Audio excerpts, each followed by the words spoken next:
You see, for this country, anything will make you come off for house, police no harass you for road or possibly buy you, army no intimidate you, civil defense no harass you, navy, any of them, they no intimidate you, kidnapper no kidnap you, armed robber no rob you, out no injure you, and you came back unharmed. You don't know what God don't do for you. Now, this is Ogui Nike, popularly known as Igbo Jah. This guy is from Ogui Nike in Enugu State. He's well known in Enugu State as Ogene musician. He plays Ogene. This incident happened a night before yesterday. They said that this guy was invited to come and perform in a burial ceremony in Enugu State. After he was done with his performance in that burial, they say anti-court unit of the Nigerian police officers, they asked him to come and perform for them at the station. Now, this guy followed them to their station. As this guy was trying to bring out his musical equipment to fix them to start his performance, they said one of the officers shot at this guy. Now, at first, they said that this was accidental discharge. Until when I come see the video, I see this video of this guy's dead body. And I saw that there is almost 8 or more than bullet wound where the guy body, which means that they shot this guy almost 8 times. Now I can't ask myself, can somebody mistakenly shoot person first time, second time, third time, fourth time, till 8th time? Now this was the video of the guy. This was his last performance before this incident happened. This was his last performance.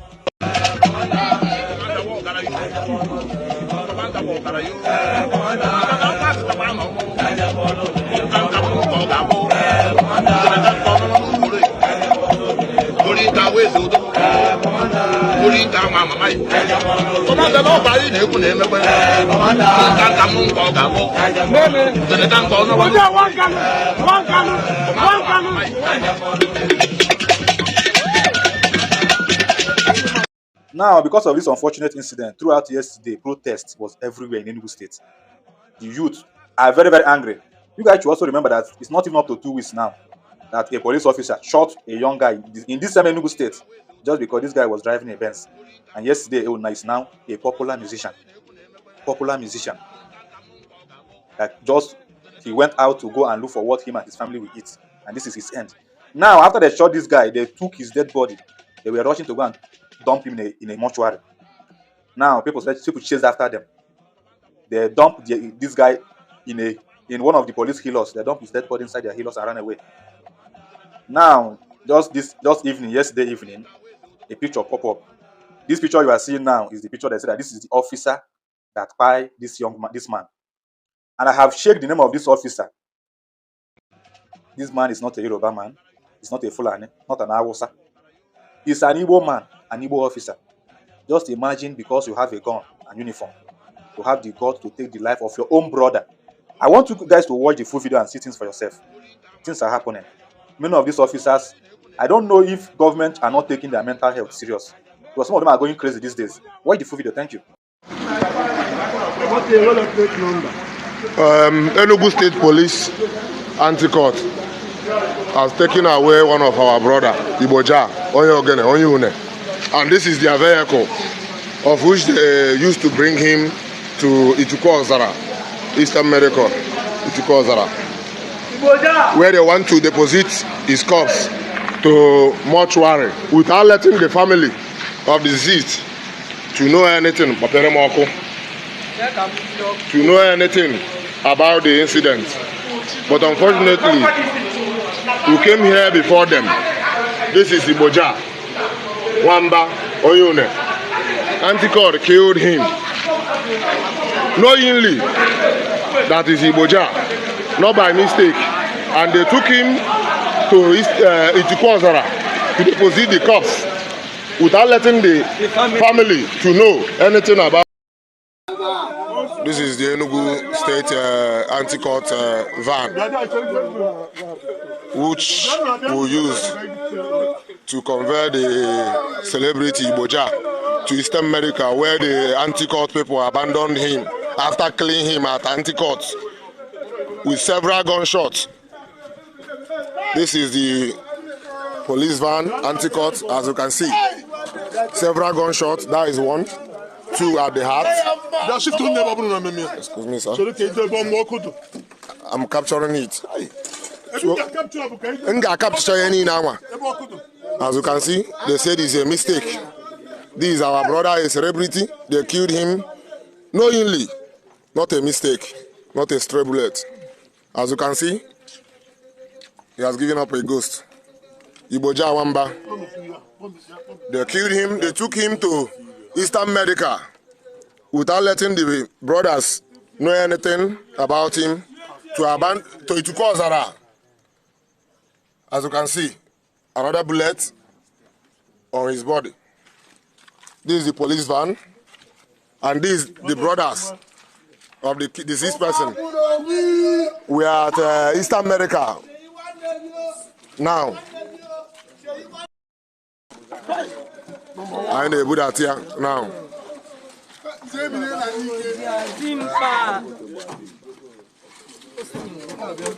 Because people tear ni aka ya kwadisi nana.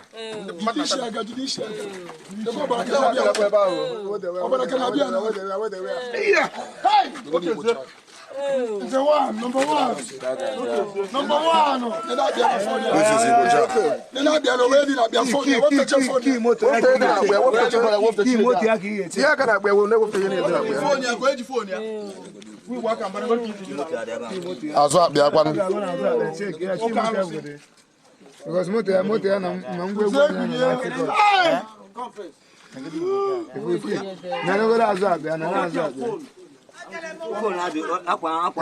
Your phone they ready with us. Take us up.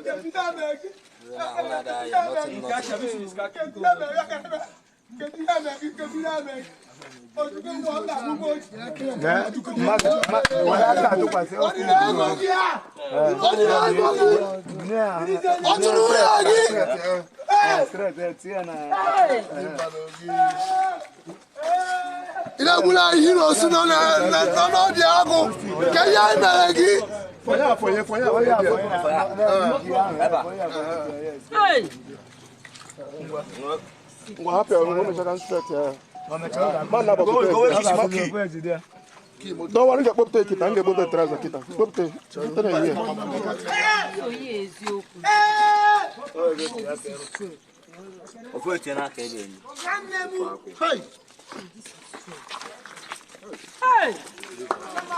So you have Igbo Jah Wamba. You be na mortuary. Police ebugi agbacha ọsọ buru ya jebe Ituku. Jedom pụọ ya n'ime hilos ha wee gba ọsọ.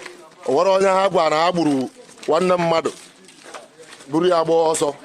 Ọ bụrụ na anyị wetara na mortuary. Ihe agba akwa eyiputere ya na arụ ị na-afụ na agbari nwoke agbari. Akwa ya rịzị ka akwa eji wee gbuo ewu. Police a na-agọ. Enugu State Police a na-agọ. No stray bullet. More than 6 bullets na arụ ofu onye. Aside no stray bullet. Igbo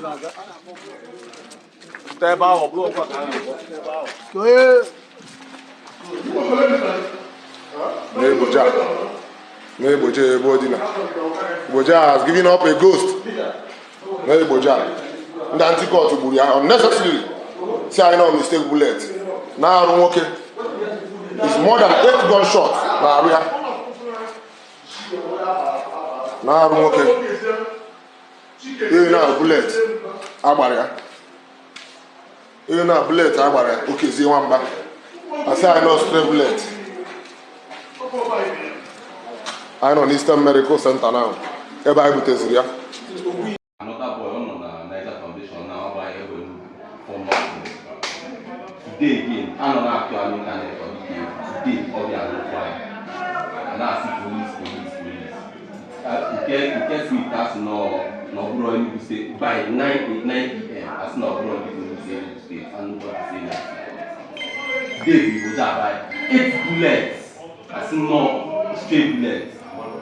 8 good bullets on the both sides of his body, man. No Biafra. I'm not the 8 good times. Ogui accidental discharge. This is something of police and too much and already yarning for about it. Young people.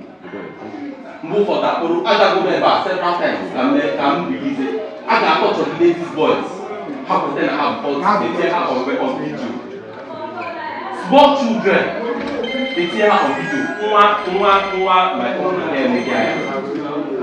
and they think they get equated me with cultists from no job. Equated next asking what 1 million. On the affair, excellence let us see look into it.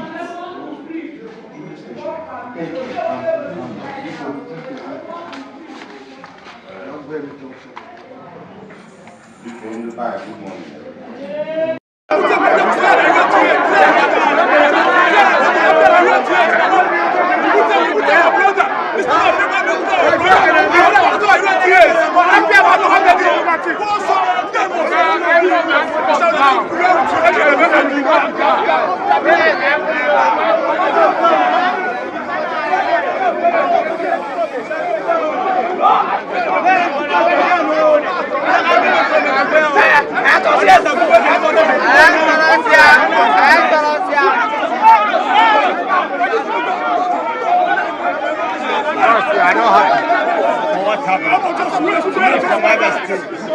I'm not supporting him.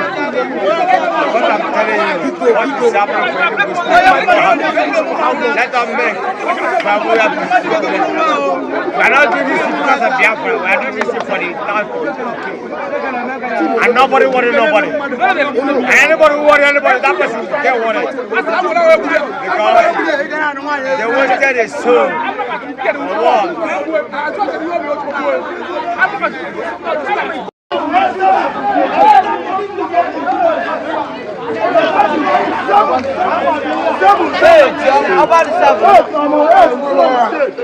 Which kind of mistake like that?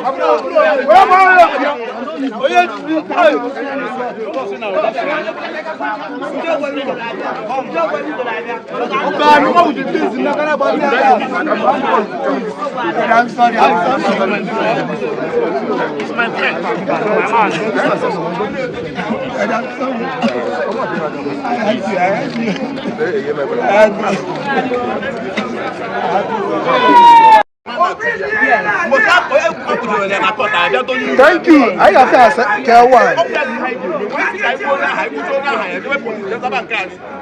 I think I put on a Kaiba Kita. Only you get benefit time. You get benefit time. I met a wire. It was all going up. So I am Diana. I'm sure the police are what I know. Only guys some assurance. Man, I used to know that about their youth. So people, I get against it. So governor and local government. Police are not. I told you about because I anyway, you need attention. So people are you. The guy went to the area. I get a position of police.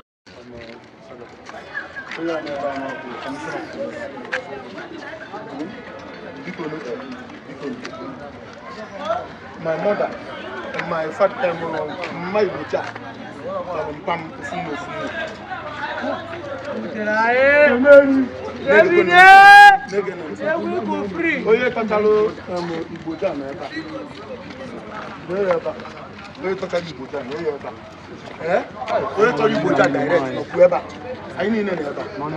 I have to go with the person what Igbo Jah and they join the police. I'm a lawyer. As early as 5:30, I know na anti-pop. If you like to go, I have to go. But I choose a call with bro. I have to go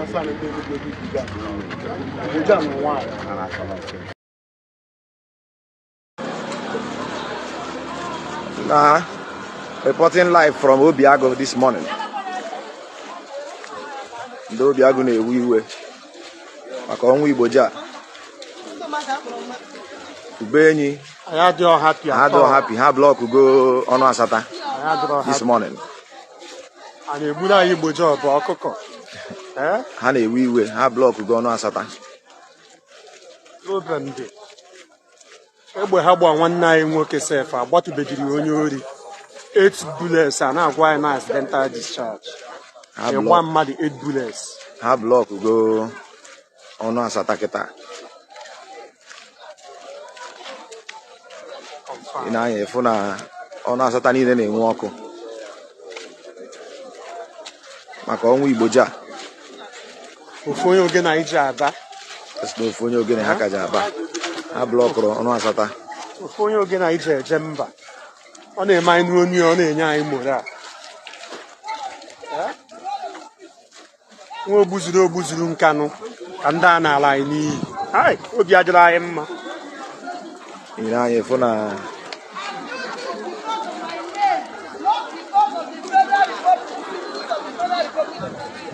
ha blọkụrụ ọnụ asata niile.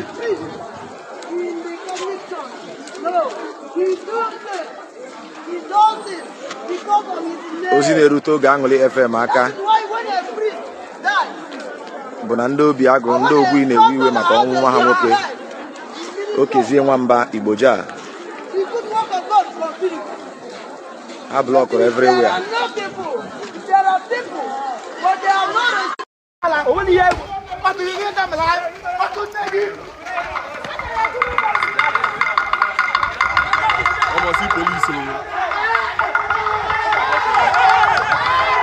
Police.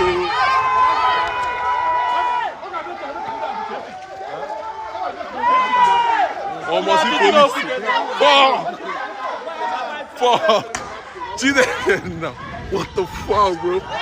They come out of mad. Easy. They come out of mad. Fuck. Easy. Fuck. They come out of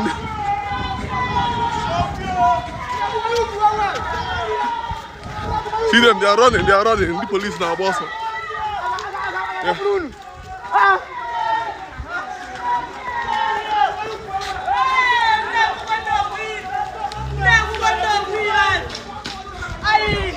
Fuck.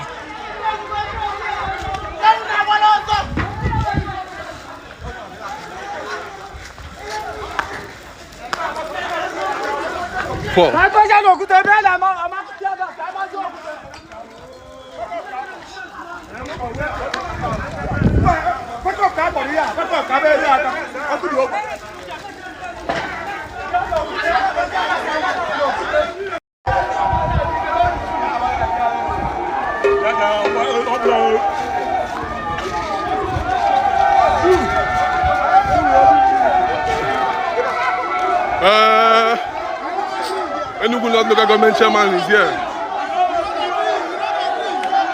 Enugu local government chairman is here. Ibn Ako is here. The DSS is here. DSS from government house.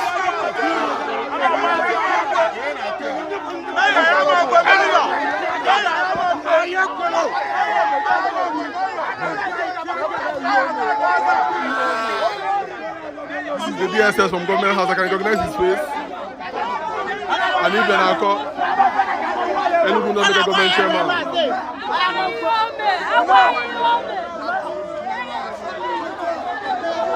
The government is here.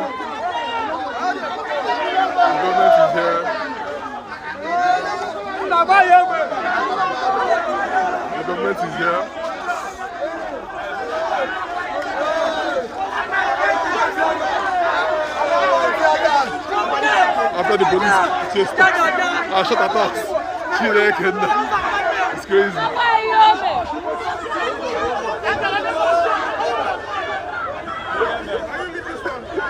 Oh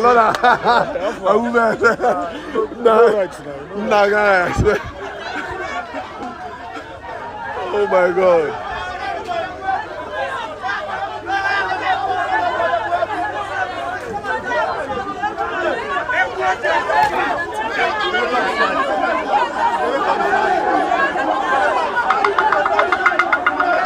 Three Loki. This boy where you nah guy. Oh, one young okay. Mbo oye me udi ya me teria. Ana revenge roll.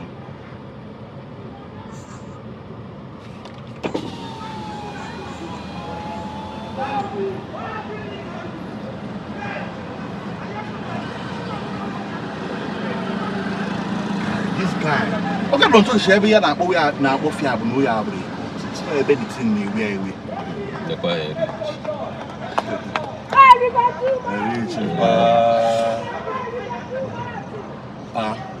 Mpanampa o. Igbo Jah we kiss about. Na biko. Kai ko New York. Ewe niwe. Ogui people protesting. And they protest maka nwa nwoke agbagburu ya Igbo Jah. Oh, you na-eme kịta. Oh, nke na-eme kịta. Ha na-protest.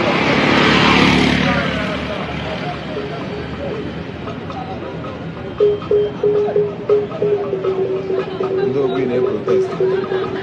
Before I forget, because of this incident that happened yesterday, coupled with one that happened 2 weeks ago, where an officer shot a young man dead in Enugu State just because this guy is driving Benz, Simon Ekpa, the Prime Minister of Biafra Republic Government in exile, has declared a total lockdown in Enugu State on Tuesday next week. He said that they are going to use this particular day to fish out the officers responsible for the killings of these people.